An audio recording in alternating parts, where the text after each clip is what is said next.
The signal came slowly. It was weak at first, almost drowned by the noise of distant stars. The listening station on Earth's moonbase had been scanning the galaxy for months. But this signal was different. It had a strange pattern, almost like a plea. Commander Alex Bryant stared at the screen, his brow furrowed. He had seen many signals before. Some warnings, some empty noise. But this one made him pause. "What is it?" asked Lieutenant Erin Lee, standing beside him. She was young but sharp, and she had a good instinct for danger. "I don't know yet," Alex said, tapping on the console. "It looks like it's coming from the Lirathi system, near the edge of their sector. I've never seen a signal like this." "Lirathi?" Erin asked. "Aren't they the ones who live on those peaceful worlds? The ones who never fight?" Alex nodded. "Yes, but something is wrong. They are sending this across the whole sector. They want someone to hear them." He activated the translation software. The signal was filled with strange sounds at first, but then the software began to make sense of it.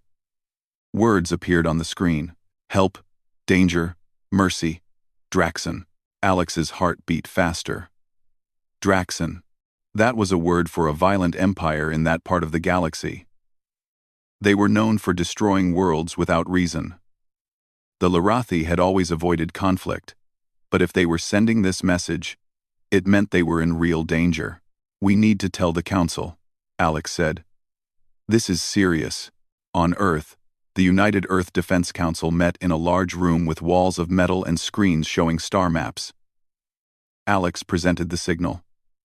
He spoke slowly and clearly, so everyone could understand. "The Lirathi are asking for help," he said. "Their worlds are under attack by the Draxon Empire. They want mercy. But it may already be too late. If we do nothing, they could be wiped out." The council members whispered among themselves. Some were nervous. Many feared the Draxon. "Are we ready for war?" one council member asked. He was an older man with a tired face. Alex shook his head. "We do not need to fight yet. We need to help them survive first. We have the ships, the soldiers, and the knowledge. We can reach them before the Draxon finish their attack." There was silence. Then a woman spoke. Her name was Captain Laura King. She had led dangerous missions before and had a reputation for calm courage. "We cannot wait. The Lirathi are peaceful, and they cannot defend themselves. If we hesitate, they will die. I volunteer to lead the first fleet to their system." The council agreed. Preparations began immediately. Human ships were small in number compared to the Draxon fleets, but they were fast, clever, and well-trained. They were Earth's first strike force, sent not to conquer but to protect. The Lirathi watched from their worlds. Their leaders, Rainey and Solon, did not understand what was happening. Humans were supposed to be small, weak, and slow. Why would they come to help? The Lirathi were used to receiving no response from the galaxy. Now, out of nowhere, humans appeared. Rainey said, "Why do they come? They do not know our ways." Solon shook his head. "Perhaps they are brave, or perhaps they are foolish." The humans entered the system quietly. They did not attack or make demands. Instead, they landed on one of the damaged Lirathi colonies, where buildings were broken and fields were burned. Alex and Laura walked among the ruins with a small team. "We are here to help," Laura said, her voice calm. "We want to protect you and your people." Rainey looked at her carefully. "We asked for mercy," he said. "Why do you come with such speed? Most others would not even respond." "Thanks for watching." 41-1. "We were also South. I remanded. We were come state. I work in Rita." Alex smiled faintly. "We have been through hard times ourselves. We know what it is to be alone and threatened. We cannot ignore it when someone calls for help." The Lirathi were surprised. They had not expected humans to understand such things. They had always believed mercy was rare in the galaxy. Humans, They realized, we're different. As they worked, humans began repairing damaged structures and helping Lirathi survivors. Engineers like Daniel Cole and pilot Maria Hill organized supply ships and transport. Daniel carefully checked broken machines and buildings, while Maria flew between the worlds, guiding supplies to the needy. They are faster than we imagined, Rini said quietly. They do not hesitate. They do not fear the danger. They simply act. They are Earth's death worlders, Solon replied. Their planet is harsh, and they learn to survive anything. We have heard stories, but now we see it ourselves. The humans also observed the damage done by the Draxan. Fields were scorched, cities destroyed, and many Lirathi had been captured or killed. It was worse than any of them had imagined. The Draxan were not merely invaders, they were monsters. Alex gathered his team one evening. We need to understand our enemy, he said. The Draxan will not stop with one world. If we fail here, more species will be destroyed. We must be ready to defend not just the Lirathi, but the galaxy from their cruelty. Laura nodded. And we will. Humanity does not leave the helpless to die. We will stand with them, no matter the cost. The Lirathi began to trust the humans. They shared their knowledge of Draxan movements and warned of hidden traps and ambushes. In return, humans taught them simple defense strategies and ways to hide from enemy sensors. It was not much, but it gave the Lirathi hope. One young Lirathi boy, named Neri, followed Daniel around as he repaired a water plant. You humans are strange, Neri said. You are not like the other species. You fight hard when you must. But you also help without asking for anything. Daniel smiled. We are not perfect, he said. But we believe in helping others. It is part of who we are. Neri nodded, watching the humans work with energy and care. For the first time in weeks, he felt safe. But even as humans helped, there were signs of danger. Scout drones detected Draxan ships moving toward the system. They were larger than the human fleet, armed with devastating weapons. And fast. They would arrive soon. Laura called a meeting. We cannot hide forever, she said. The Draxan will not show mercy. We must prepare to fight if they come, Alex added. We have strength they do not understand. They see humans as fragile. But we have survived harsher things than they can imagine. We will protect the Lirathi. And we will survive this. Rennie and Solon exchanged glances. They had asked for mercy, but the humans' words and actions carried a warning. Humanity would not stand by quietly. They would fight. Perhaps we do not need mercy, Solon said quietly. Perhaps we need allies like these humans. They are something more. The night fell over the Lirathi worlds. Stars shone bright, distant suns casting light on broken cities. Humans and Lirathi worked side by side, repairing, preparing, and learning from one another. Alex stood on a small hill, looking at the horizon. He thought of Earth, of the death worlds where humans had grown strong, of the history of struggle and survival. He knew that the coming fight would be unlike anything they had faced, yet he felt a strange confidence. Humanity had answered a call for mercy, but he knew that mercy alone might not be enough. The Lirathi, once weak and frightened, now had hope. Forged by harsh worlds and hard choices, were ready to show the galaxy what it meant to fight for those who cannot fight for themselves. Somewhere in the depths of space, the Draxan Empire moved closer, unaware that they were about to meet a force they had never imagined. A force that would not stop at mercy. A force that could deliver monsters. And so the first part of humanity's intervention began. Simple in its purpose.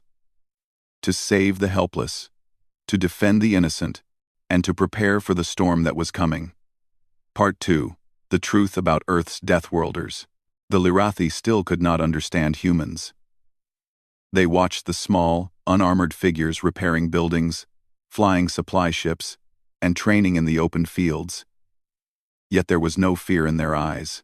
Commander Alex Bryant and Captain Laura King noticed the curiosity in their alien hosts. "We need to show them who we are," Laura said one evening as the sun set over a burned city. "Not to scare them, but so they understand. They think humans are fragile. They do not know our history." Alex nodded. "Then we tell them. We show them our truth." The next day, the humans gathered the Larathi leaders for a simple lesson. In a courtyard surrounded by half-ruined buildings, Laura began. "You think humans are weak," she said, "because of what you see. Our bodies are small. We do not have heavy armor like the Draxan, and we do not live in fortified cities. But Earth is a death world. Our planet is harsh. We learned to survive storms, predators, and disasters. We learned to survive war, famine, and plague. We grew strong because we had to." Rini tilted his head. "But your weapons are simple compared to Draxan." "We are not simple," Alex said. "We have adapted. We move fast. We think fast. And we never give up. We survive because we are clever, stubborn, and willing to face danger that others avoid. That is our strength." Salin's eyes narrowed. "So, your mercy comes with a cost. You are not gentle as we thought." Laura smiled faintly. "We are gentle when we can be, but we are dangerous when it is needed." To prove their point, the humans led the Larathi to a training field. Here, engineers, pilots, and soldiers demonstrated survival exercises. Daniel Cole guided a group of Larathi through a rubble maze, showing them how to move quickly, hide, and use makeshift tools as weapons. Maria Hill flew low over the field in her small shuttle, dropping supplies while weaving through dangerous obstacles. "They are incredible," Neri whispered, watching the humans leap over broken walls and push heavy debris aside as if it were nothing. "They do not tire. They are Deathworlders," Solon said. "Born on a planet that tests them. That explains why they act so differently from the rest of the galaxy." Rini nodded slowly. "Perhaps we asked for mercy from the wrong species." While the Larathi watched, Alex and Laura planned their next moves. Scout reports showed Draxan fleets moving closer, faster than expected. The Draxan clearly knew that someone was helping the Larathi. "They think humans are weak," Alex said, looking at the maps. "They will strike before we are ready. We need a plan that is smart, not just brave," Laura agreed. "We have speed, knowledge, and creativity. We can use the terrain, our ships, and our people. We will not fight them like they expect. We fight like humans. That is our advantage." They split their teams into two parts. One group would continue to help the Larathi repair their colonies and organize civilians. The other group would begin reconnaissance and small strikes against Draxan patrols, testing their strength and learning their weaknesses. Daniel Cole and Maria Hill took a small team to explore one of the nearby ruined colonies. It had been abandoned after the first Draxan attacks. Broken buildings leaned at odd angles, and the streets were cracked and uneven. The air smelled of smoke and dust. "This is worse than I thought," Maria said. She scanned the area with sensors, picking up traces of Draxan patrols. "They have been here recently. We need to be careful," Daniel nodded. "We also need to find out how they move. We cannot fight them blindly. Knowledge is our weapon before we unleash force." They moved quietly, checking for traps, marking safe paths, and mapping the ruins. They found evidence of Draxan experiments on Larathi prisoners, terrible devices, designed to control and hurt. The humans' faces hardened, but they did not falter. "We cannot let them do this to anyone else," Daniel said. "Not if we can stop them," Maria nodded. "Then we prepare. We show them that humans do not bend. We fight smart and strong." Back at the main colony, Alex and Laura held a strategy session with Larathi leaders. "We cannot promise victory yet," Laura said, "but we can promise that we will not abandon you. We will teach you, train you, and protect you as much as possible." Rini spoke carefully. We hoped for mercy, and humans came. But your actions, they are different. You do not ask. You act. You fight. Before it is safe. This is surprising. We cannot wait for permission to do what is right. Alex said. The Draxan will not ask if we can help. They will destroy first. We will defend. Always. The Lorathi began to understand.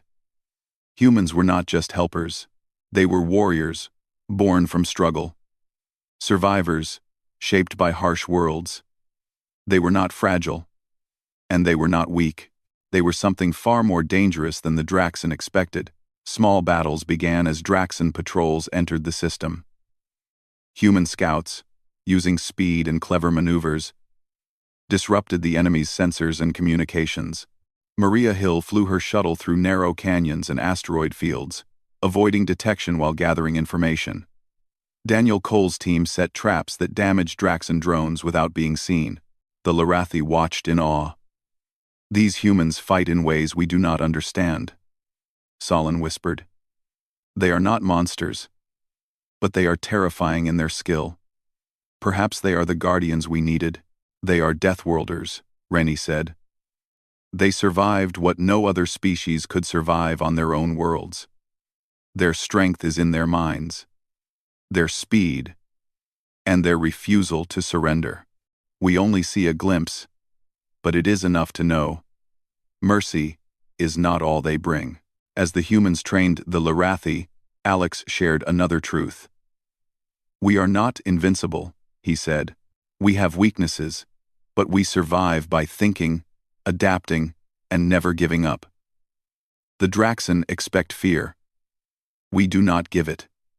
That is why we are strong, Laura added. The next days will be dangerous. The Draxan will try to destroy us quickly. But we can use what we have learned. Speed, cunning, and the ability to endure anything. That is what being human means. The Lorathi nodded slowly, finally seeing the humans for who they were. They were not soft helpers or gentle allies. They were born of harsh worlds and hard lessons, ready to face danger without flinching. One night, Neri approached Daniel Cole while he was repairing a water pump. Why do humans fight like this? He asked. You do not run. You do not beg. You just face them, Daniel smiled. Because we must. On Earth, there is no safe place. Every storm, every predator, every war teaches you that. We do not fight for glory. We fight to survive and to protect those who cannot defend themselves. That is why we never run. Neri looked thoughtful. So your mercy is strong because you are stronger than those who attack. Yes, Daniel said. Mercy is a choice. We give it when we can. But if someone threatens the innocent, we will not stop. That is the truth of humans. As dawn broke over the Lorathi worlds, the humans prepared for the Draxan fleet that was coming. They moved quietly, but with purpose. Small teams checked weapons, repaired ships, and coordinated with Lorathi volunteers. They were ready to defend. But more than that, they were ready to show the galaxy the meaning of a Deathworlder's strength. Laura and Alex met one last time before the first major battle. We need to be clever, Laura said. Speed and planning are our allies. We cannot fight like the Draxan expect, Alex nodded. They think we are weak. Soon, they will learn the truth, and the Lorathi will see what humans are capable of. They asked for mercy, and we came, but they will soon see that we can be monsters when we must be. The Lorathi, still learning from their human allies, prepared in their own way, but in their hearts, they understood. Humanity was not like other species. Humans were survivors, fighters, and protectors. They were dangerous, and that danger could save lives. The first battles were near, and the truth was clear. Mercy alone would not be enough. Humanity had come to show their strength, and the galaxy would never forget it. Part 3. When Mercy Fails. The Draxan fleet appeared in the system like a dark storm. Ships larger than anything the Larathi had ever seen moved in tight formations, their weapons glowing with deadly energy. On the horizon, the humans watched quietly from hidden stations, their faces calm. Commander Alex Bryant and Captain Laura King stood together, studying the enemy movements. "They are bigger than expected," Maria Hill said, scanning the fleet from her shuttle. "But not smarter. They are predictable, and we can use that." "We do not fear their size," Alex said. "We fight with brains, speed, and willpower." "That is what makes humans different," Laura nodded. "We cannot hope for mercy from them. The Larathi hoped for peace. But the Draxan only know how to destroy.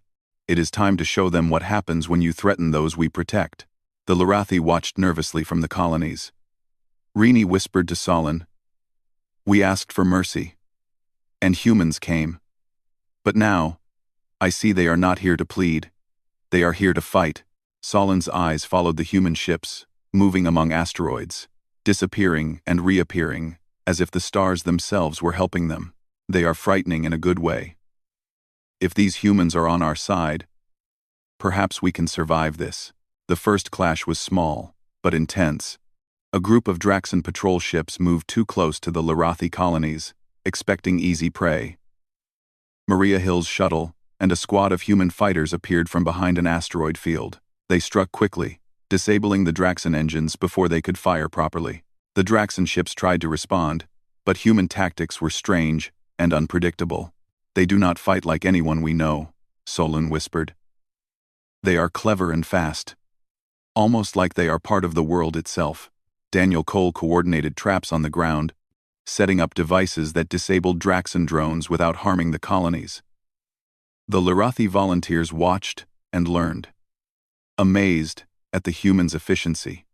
In a strategy room aboard a human command ship, Alex and Laura reviewed the initial results. "We cannot hold them forever," Laura said, "but we can hurt them, slow them, and show the Larathi we will not flee. We fight smart, not blindly." "We need to do more than slow them," Alex replied. "They expect mercy because they think humans are weak. We show them we are dangerous. Mercy is wasted on those who use it as a weapon." They sent out a small strike team led by Ryan Brooks. The mission was dangerous. Infiltrate a Draxan outpost and gather intelligence. The team moved through space with quiet precision, entering the enemy base undetected. "Remember," Ryan said to his team, "we do not need to destroy everything. We need information. Knowledge is our weapon before force." They discovered the Draxan plan. An immediate assault on all Larathi worlds. With no warning, no negotiation, and no mercy. The Draxan intended to wipe out the Larathi entirely. Back at the colonies, the Larathi were beginning to understand the human strength. Young Neri trained with Daniel Cole's team. "Why do you fight so calmly?" he asked. "You are in danger, yet you do not panic." "We have faced danger before," Daniel said. "Our planet taught us. Storms, predators, wars, famine, we survived all of them. We do not panic. We act, we adapt, and we protect. That is how humans fight." Laura watched the Larathi, teaching them how to hide, move, and defend themselves without fighting directly. "We are preparing you," she said. "We cannot promise safety, but we can give you skills to survive. You will fight alongside us, but we will always lead when it is too dangerous." The Draxan fleet advanced closer to the colonies. Human scouts reported their positions and weaknesses. Alex Bryant studied the enemy carefully. "They underestimate us," he said. "They think small ships and few humans are easy prey. They will learn differently." Laura added, "We cannot fight like them. We fight like humans. That is our advantage.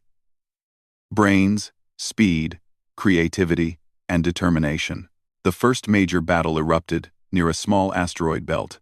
Draxan ships fired relentlessly. But the humans had planned their traps. Maria Hill weaved through the enemy fire, guiding small drones that disrupted Draxon targeting systems. Ryan Brooks's team disabled a command relay, causing confusion in the enemy ranks. The Larathi watched in awe as humans moved like shadows, striking precisely and disappearing before the Draxon could respond. For the first time, they understood. Humans were not fragile, and they were not easily defeated.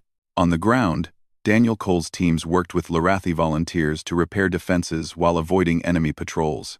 "Stay low," he said. "Use the shadows. Watch for movement. Patience is our ally." The Larathi moved cautiously, learning from humans' patience and cleverness. "We never knew defense could be so smart," Solon whispered. "Humans are something else entirely." As night fell over the system, Alex and Laura reviewed the battle. "The Draxon expected mercy," Laura said. "Instead, they met resistance. They are confused, afraid, and angry. This is good. They will make mistakes, and we will be ready." "Mercy is not enough for them," Alex replied. "We hoped they might stop, but they cannot. Now they face humans who do not back down, who do not run, who do not surrender. And they will learn our true strength soon." Small victories boosted morale. Maria Hill destroyed a Draxon supply ship, cutting off their reinforcements. Ryan Brooks' team intercepted messages, revealing Draxon weaknesses and overconfidence. The Larathi began to see hope. "For the first time in weeks, we thought humans were fragile," Rini said quietly. "But they are something more. They are not gentle when it matters. They do not retreat. They fight to protect the helpless. We may survive because of them." Neri watched the humans train and fight. "They are not monsters," he said. "But they are. Powerful in ways we never imagined. We are lucky they came." Solon nodded. "We wanted mercy, and humanity came. But what we see now, they will deliver far more than mercy if needed." As the Draxon fleet regrouped, Alex and Laura prepared for the next phase. They knew mercy had failed. The Draxon would not stop. The Larathi had asked for peace, and the humans had answered, but peace was not enough. "We do not want to destroy them," Laura said. "But if they threaten the innocent, we will not hesitate. That is the human way." Quote, Alex looked at the stars. "They think we are weak. Soon, they will see the truth. Humanity will fight, and when needed, we will be monsters for the sake of those who cannot defend themselves." The Larathi, once fearful and helpless, now trained, prepared, and watched with growing respect. Humans did not ask for permission to protect. They acted, and their actions carried a quiet warning. The Draxon would face a force they had never imagined. The first real clash had shown the power of humans' ingenuity, patience, and courage. Small teams moved like shadows, striking and disappearing, while larger forces coordinated defenses with precision. The Larathi began to feel safe for the first time in months. Alex, Laura, and their teams continued to teach, prepare, and fight. Understanding that the Draxon would not wait for mercy, they had to act before more innocents were lost.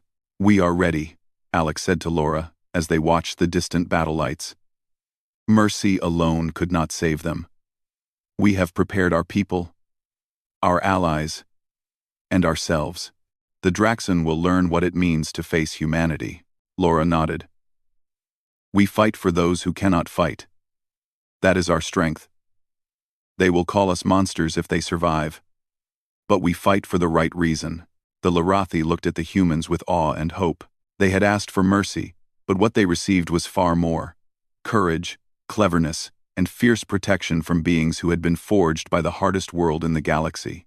And as the Draxon moved closer, unaware of what awaited them, humanity prepared to deliver everything they had, ready to fight not just with weapons, but with the indomitable will of a species born to survive against all odds. The storm of war was beginning, and mercy alone would no longer guide the outcome.